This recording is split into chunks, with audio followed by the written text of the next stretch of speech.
박재순이 명령 운운하다가 그만 말꼬리를 잡히고 말았고 이후 그는 한두 마디 변명을 늘어놓다가 결국 마음대로 하라 라는 식으로 선회한 후 무책임으로 일관하였다.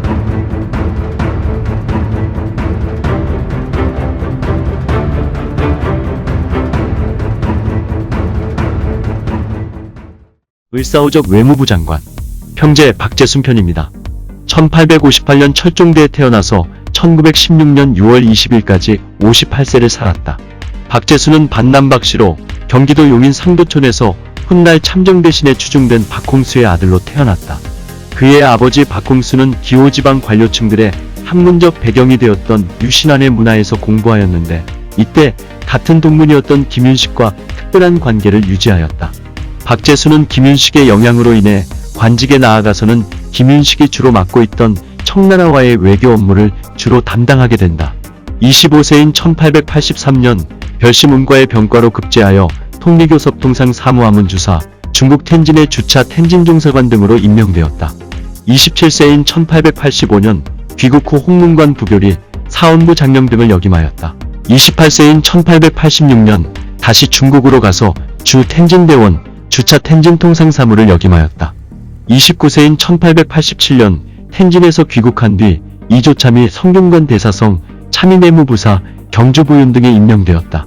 30세인 1888년 인천부사 겸 인천항 통상사무감리, 이듬해 전한국 총판이 되었다. 32세인 1890년 형조참판, 공조참판 등을 역임하였고 이듬해 한성부자윤, 형조참판, 성균관 대사성, 호조참판 등에 임명되었다. 35세인 1893년 3월 동학교도들의 보훈 집회가 갈수록 세가 확산되자 고종의 밀명을 받아 위안스카이와 청나라 군대의 파병 문제를 협의하였다. 36세인 1894년 전라도 관찰사, 충청도 관찰사 등을 역임했다. 충청도 관찰사로 재임 중 관군 및 일본군과 연합해 공주 우금치에서 동학농민군 진압에 앞장섰다.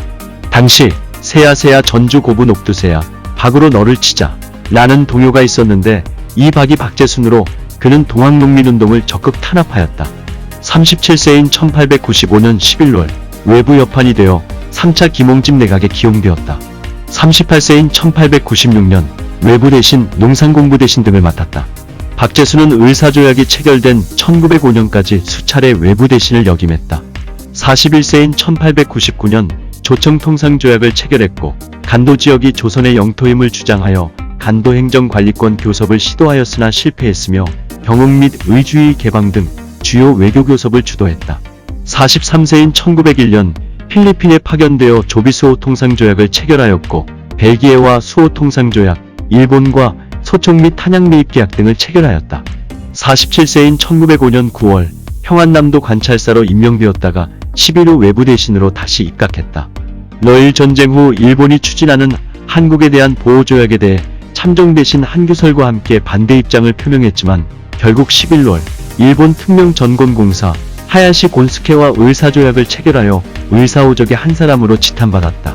을사조약 체결 전 어전회의에서는 반대하기로 결정하였으나 이토 히로부미는 이를 번복시키기 위해 일본군을 동원하여 강요들을 감금하고 억압적인 분위기를 조성한 채 한 사람씩 의견을 물었다.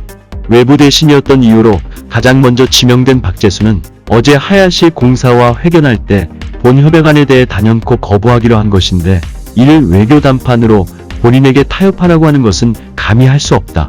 그러나 만약 명령이 있다면 어쩔 수 없지 않는가? 라고 소극적으로 답하였다. 그러자 이토는 이를 놓치지 않고 명령이란 무슨 뜻인가? 폐하의 명령이라면 조일하겠다는 뜻으로 해석해도 좋은가? 라고 다그쳤다.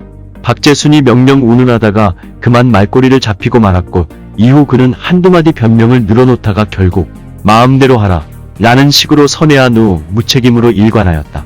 박재순은 을사조약 체결 후 파면된 한규설 후임으로 참정대신으로 임명되어 친일 내각수반이 되었다. 박재순은 을사조약에 서명한 일로 노상에서 여러 번 피습을 당하기도 하였는데 이런 이유로 그는 출퇴근할 때 일본군을 대동하였다고 한다. 48세인 1906년 일본이 독도를 자신의 영토로 편입했다는 것이 대한제국 정부에 보고되자 박재순은 일본을 비난하였지만 박재순 본인이 체결한 을사조약으로 인해 아무것도 할 수 없었다.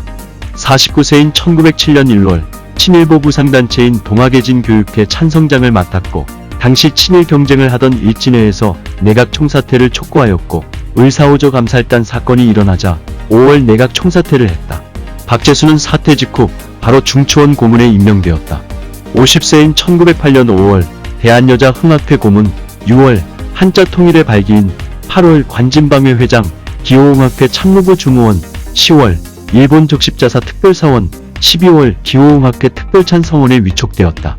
그해 9월 일본에서 조선과 타이완 식민화를 촉진하기 위해 조직된 동양협회에 100원을 기부했다.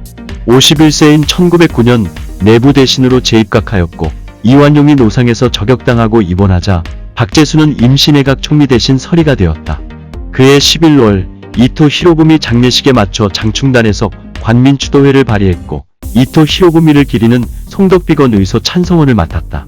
52세인 1910년 4월 이완영, 조중웅 등의 주도로 한일합방 찬성운동을 벌이는 정의회에 후원금 금화 200환을 기부했다. 그해 8월 박재수는 내부 대신으로 한일합병 조약 체결에 참석해 가결함으로써 경술국적으로 지탄을 받았다.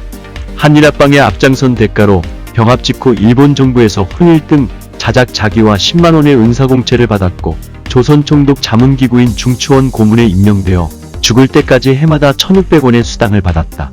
그해 10월 조선총독부가 비용 전액을 후원한 조선귀족 일본관광단 일행으로 일본 각지를 방문했고 귀국 후 천황에 대한 만극함과 충성을 맹세하는 글을 매일 신보에 게재하였다.